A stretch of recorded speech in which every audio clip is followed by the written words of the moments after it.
भगवान बुद्ध ने गांव वालों को उपदेश दिया। बुद्ध ने कहा, भाग्य के भरोसे बैठने वालों, पुरुषार्थ करो। जीवन में भाग्य का महत्व है, लेकिन भाग्य के भरोसे बैठकर अपने अमूल्य समय को बर्बाद मत करो, क्योंकि पुरुषार्थ करने से तो भाग्य की रेखाएं बदल जाती हैं।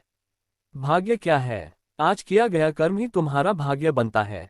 कर्म के द्वारा जो बीज बोओगे, फसल भी उसी की मिलेगी। जैसा कर्म तुम आज करोगे, वैसा ही तुम्हारा भविष्य होगा।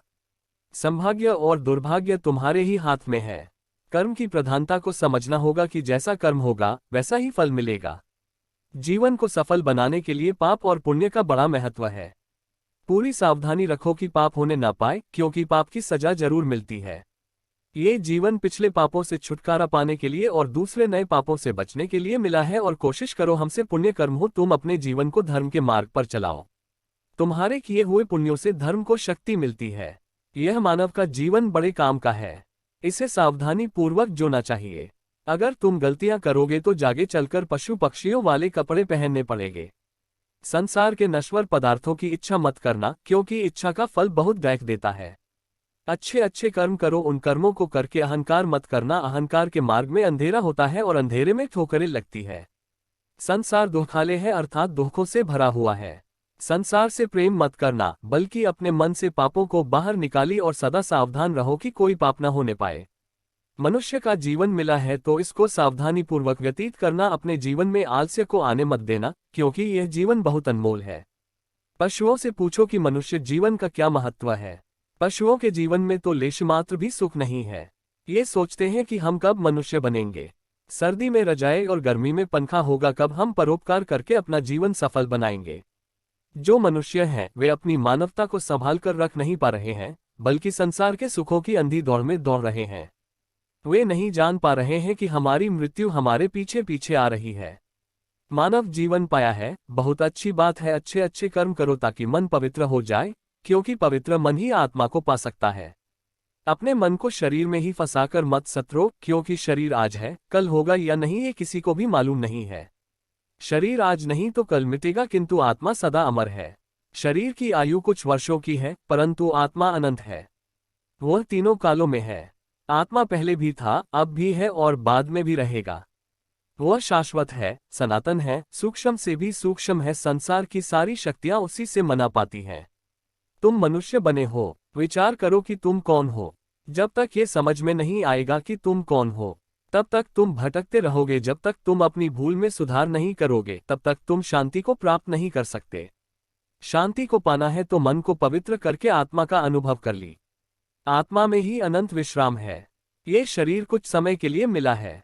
वास्तव में तुम आत्मा हो। तुम्हारा शरीर जिससे शक्ति पा रहा है, वह आत्मा ही है, और वही आत्मा तुम्हारे शरीर में मौजूद है। आत्मा को जानना, आत्मा को समझना, आत्मा को पाना, आत्मा का अनुभव करना और आत्मा का साक्षात्कार करना, ये सब मनुष्य शरीर के द्वारा ही संभव है।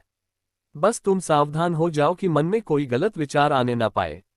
पहले मन में गलत विचार आता है, फिर वह विचार बलवान होने पर गलत कर्म कर देता है। गलत कर्म का मतलब है पाप का जन्म हो जाना। बुद्ध ने कहा कि तुम्हारे जीवन के साथ साथ काल भी दौड़ रहा है। बचपन और यौवन कर निकल जाएंगे, पता भी नहीं चलेगा। शरीर भी अनेक रोगों से घिरा रहता है। इस शरीर की शारीरिक और मानसिक दोनों प्रकार के रोगों से रक्षा करनी पड़ता है। रोग और भोग दोनों शरीर को निर्बल करते रहते हैं। रोगों और भोगी दोनों को ज्ञान अच्छा नहीं लगता। जिनका तन और मन स्वस्थ नहीं होता से परमार्थ का लाभ नहीं उठा पाते। मनुष्य को चाहिए कि वह अपनी आयु रूप संपदा का पूरा पूरा लाभ उठाए। अगर मनुष्य चाहे तो अपने जीवन में अच्छे अच्छे कर्म करके श्रेष्ठ प्रगति कर सकता है। जीवन में संयम को धारण करें, व्यर्थ की कामनाओं का त्याग करें, ज्ञान का दीपक जलाकर कामनाओं का विसर्जन करें। कोच को आग समझकर उससे सदा दूर रहना चाहिए। सदा ज्ञान गंगा का संत करो, क्योंकि शुभ विचार ही समस्त समस्याओं का समाधान है। बुद्ध ने कहा कि अपने जीवन से सदा लोभ को दूर रखो, क्योंकि तुम्हारे बड़े होने पर भी लोभ वृद्धा नहीं हो पाता, और लोभ सदा भूखा ही रहता है, उसका पेट कभी भी नहीं भर पाता। अगर लोभ की है तो वह दूसरे जन्म में भी पीछा नहीं छोड़ी। जिस मनुष्य को लोभ अपने वश में कर लेता है, उसका ज्ञान वह चुरा लेता है। लोभ को शांत करना है तो संतोष की शरण में जाना होगा। मोह के आकर्षण में मत आना, क्योंकि मोह से तुम्हारा मन बंध जाएगा और बंधा हुआ मन तुमको बहुत दैख देगा। मन के दैख का कारण अज्ञान, मन में अगर अज्ञान है तो दुखों से कभी भी छुटकारा नहीं हो सकेगा। बस एक सम्यक ज्ञान ही है जो तुमको परम शांति और मोक्ष दे सकता है। तुम अपने तन और मन में प्रेम तथा ज्ञान की ज्योति जला लो, फिर तुम्हारे जन्म का ज्ञान मिट जाएगा। आज तुम मनुष्य जन्म को धारण करके बैठे हो, इसका मतलब यह है कि तुम शांति और मोक्ष के अति निकट हो। अब तुम संसार में रहकर भी संसार के लगाए में फंसना मत, संसार के अज्ञान से दूर रहना, क्योंकि यह तुमको बांध देगा। अपनी आत्मा का ध्यान करो, यह तुमको सर्व बंधनों से मुक्त कर देगा। आपको ये कहानी कैसी लगी कमेंट बॉक्स में लिखें। अगर आप चैनल पर नए हैं तो चैनल को सब्सक्राइब करें और बेल आइकॉन को प्रेस करें, जिससे नई वीडियो की जानकारी मिल जाएगी। मिलते अगले वीडियो में, तब तक खुश रहे और स्वस्थ रहे।